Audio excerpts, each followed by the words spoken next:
নমস্কার বন্ধুরা, আজকে তোমাদের সাথে আমি একটা মজাদার হালিম রেসিপি শেয়ার করব। প্রথমে একটা কড়াইতে পেঁয়াজ ভেজে নিচ্ছি।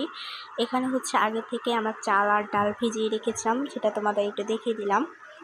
আগে থেকে ভিজিয়ে রাখলে ভালো হয়। তারপর দেখো, আগে থেকেই ম্যারিনেশন করে রেখেছিলাম মাংস, বিভিন্ন ধরনের মশলা দিয়ে। এরপর পেঁয়াজের সাথে মাংসটাকে মিক্স করে নিচ্ছি। তো তারপর ভালোভাবে নাড়তে হবে যাতে পেঁয়াজ আর মাংস একসাথে মিশে যায়। তারপরে উপর থেকে একটু রেডিমেড হালিম মশলা দিয়ে দিতে হবে, এতে একটু ভালো হয়।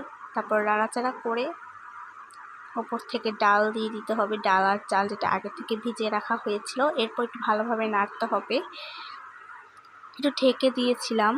তারপরে ঢাকনাটা তুলে আর একটু ভালোভাবে নেড়ে নিচ্ছি যাতে মশলা মিক্স হয়ে যায় সুন্দর মতো। তারপর একটা কড়াইয়ের মধ্যে তেল দিয়ে দিয়েছি, তেলের মধ্যে মরিচ, তারপর রসুন দিয়ে সুন্দর করে সম্বার দিয়ে দিচ্ছি। এই সম্বারটাকে হালিমের মধ্যে মিক্স করব, এতে টেস্টটা একটু সুন্দর হয় আর গন্ধ হয় পেঁয়াজ রসুনের। তারপর আমি মিক্স করে দিচ্ছি। এরপর একটু ভালোভাবে নাড়তে হবে। আমাদের হালিম কিন্তু প্রায় রেডি। এরপর ওপর থেকে নামানোর আগে হালিম রেডিমেড মিক্স একটু দিতে হবে। তারপর দেখো, আমাদের কিন্তু হালিম রেডি। আর ওপর থেকে একটুখানি লেবু, ডেকোরেশনের জন্য লেবু, তারপর বেরেস্তা দিয়ে সুন্দর মতো করে নিচ্ছি। চেহারাটাকে খুব ভালো ছিল। আজকে ব্লগটা এই পর্যন্ত। ভালো লাগলে অবশ্যই লাইক কমেন্ট শেয়ার করে আমাদের পাশে থাকবে।